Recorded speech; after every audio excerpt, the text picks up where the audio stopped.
The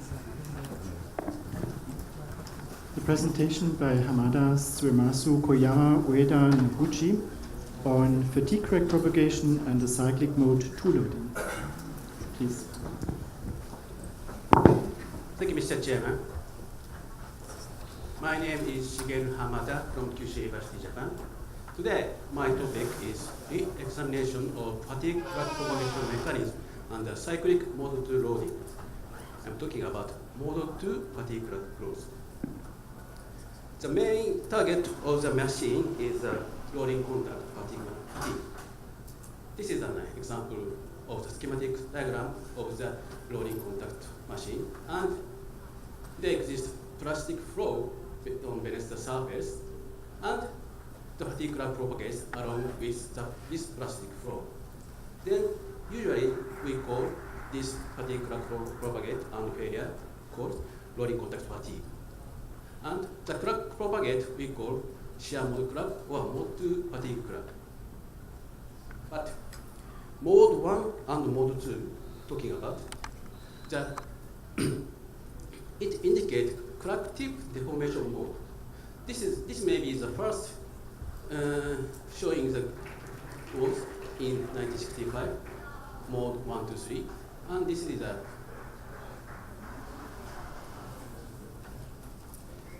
1968 indicate mode, and we can see this type picture on the fracture mechanics textbook. But this is a deformation mode, and this not indicate phenomenal mode. And comparing mode 1 and mode 2, for crack propagation under mode 1 loading, delta K1 we can use, because fatigue crack propagate can be expressed in stress intensity factor.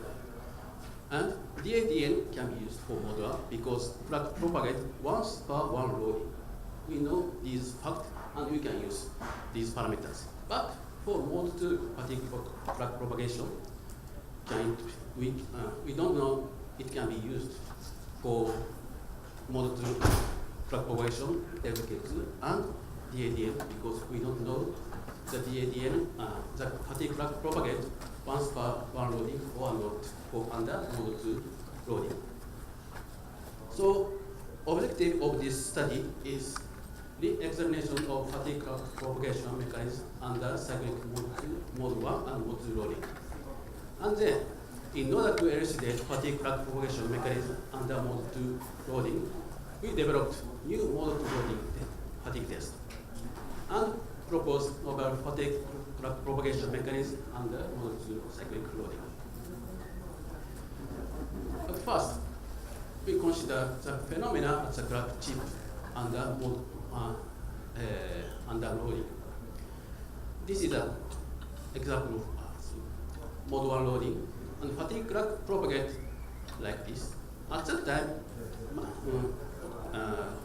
watching the micromechanism, dislocation emitted from the crack tips. So this is a phenomena at the crack tip.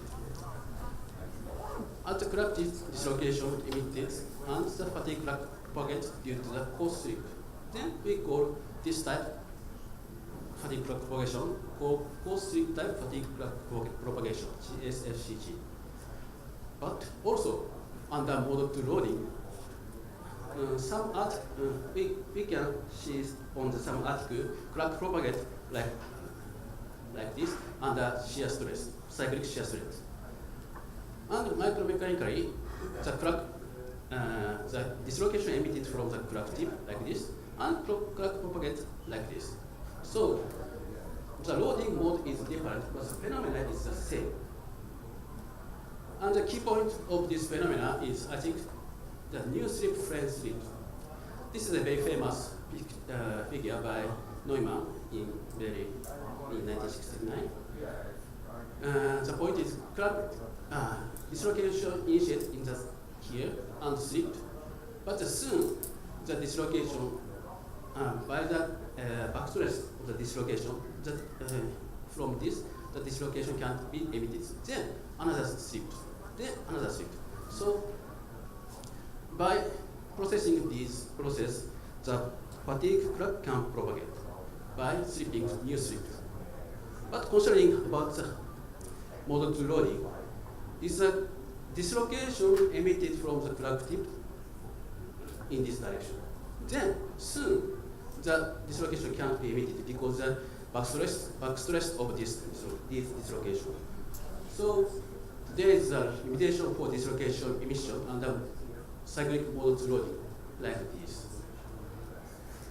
Then we consider another point, phenomena near the crack tip. If the crack propagates like this, the micromechanism would be like this. So-called damage accumulation. And at here, dislocations are emitted from crack needle source. And at here, dislocation accumulation occurs and substructures occurs and a void created and coalesces and to form a crack is a phenomena near the crack tip, I think. I explain detail later. And at this micromechanism, the crack is a source of stress concentration, only rise the stress level. And fatigue crack initiate here, and next fatigue crack here. So the crack propagation is a repetitive fatigue crack initiation. And this type fatigue crack, for fatigue crack, we call damage accumulation type fatigue crack propagation, DAFCP. This phenomenon is supported by Zai et al. They said in this article, they explain the void and crack initiate at dipole accumulation area in PSB. This is a schematic diagram of the PSB, and these are ladder structures. And there is a dipole dislocation wall.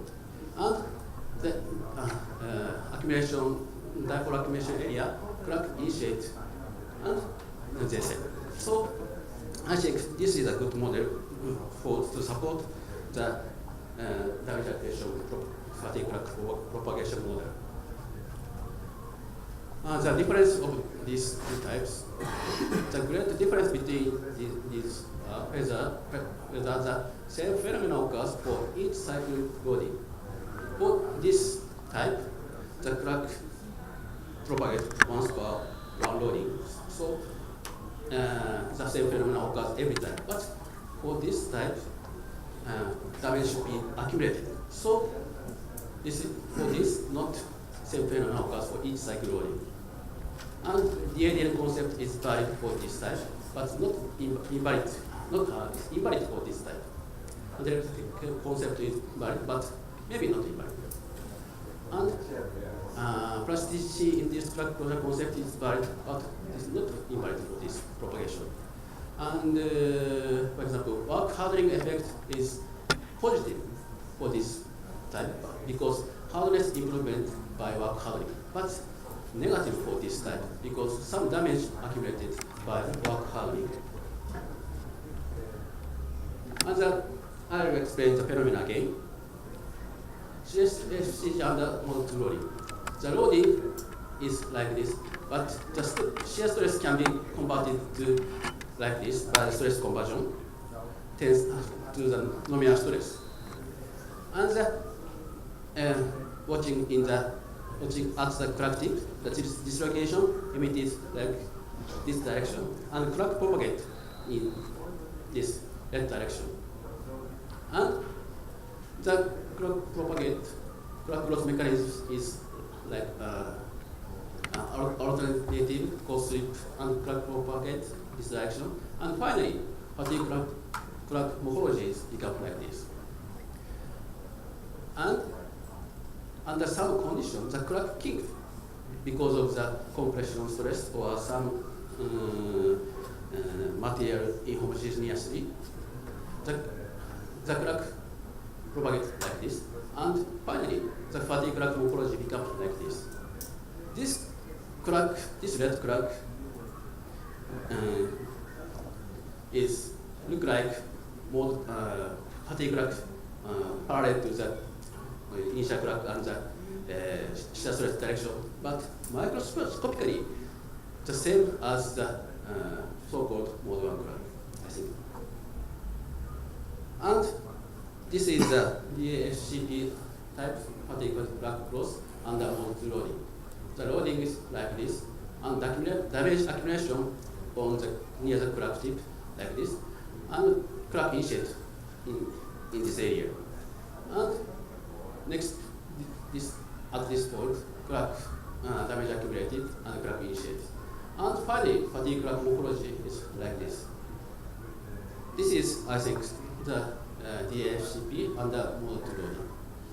So, but we think, is it true phenomenon or not? So, I will explain by the experiment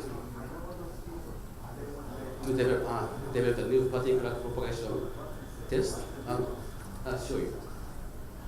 The needs for the experiment is pure mode 2 loading test, homogeneous and not mixed mode test. And direct successive observation of the crack propagation behavior is needed. So usually so-called mode 2 crack fatigue crack propagation is inside the material. So we can't catch the crack propagation behavior. So, but by our new method, we can observe successively crack propagation behavior. And maybe like we can understand the fatigue crack phenomena. And applicable for plastic deformed material and cyclic rolling contact fatigue, as I explained in the introduction section. This is the schematics of the fatigue test using round bar with cyclic torsion load.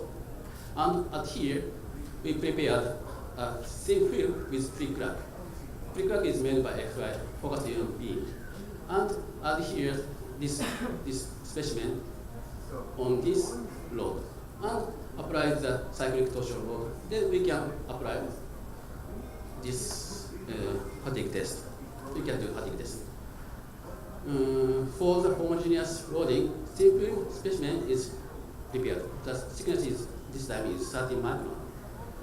And cut from surface velocity deformed area, then this size of the specimen is 1 to 3 millimeter very small specimen.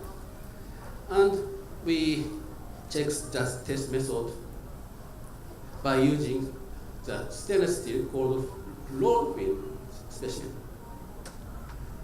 And this is the result of the crack propagation. This is the number of cycles, and this is the pre-crack, and crack looks like propagate. But not propagate. Let's look at this crack. This crack is initially there's nothing, but there's some gray area, and the gray becomes dark and become a crack. Same as this area. First, this is a gray area and become dark and become a crack. Maybe on this area, on between the 0 to 300 cycles, the same phenomena occurs, I think. And where the fatigue crack, this fatigue crack propagate is the one plane, this plane. This is the slip plane of this material. This is the ABSD analysis result before the fatigue test, and the crack propagate this direction. And on this direction, this line crack propagate. So, and this is the 101 slip line, the TD surface, and then crack propagate on the slip plane. And this is the final slide. And this is the detail of the propagated crack. And the crack, from the previous slide, crack propagates not continuously. And this is the optical microscopic image, and this is the SAM image. And this magnificate this area, we can see the voids. At last slide, I said the gray area by the optical microscope is that was voids. So in this area, void initiate like this and become a crack and coalesces at the former crack, and crack look like propagate. So this crack propagation is crack propagate by coalescence. So this is the DFCP. And conclusion. Mode 1 and mode 2 indicate crack deformation modes and not crack propagation phenomena. And there are at least two types of fatigue crack propagation phenomena under mode 2 loading. So one is a post-slip type fatigue crack growth that is microscopically the same phenomena under mode 1 loading. And the other is damage accumulation type fatigue crack propagation that is repetitive crack initiation and coalescence. Thank you for your attention.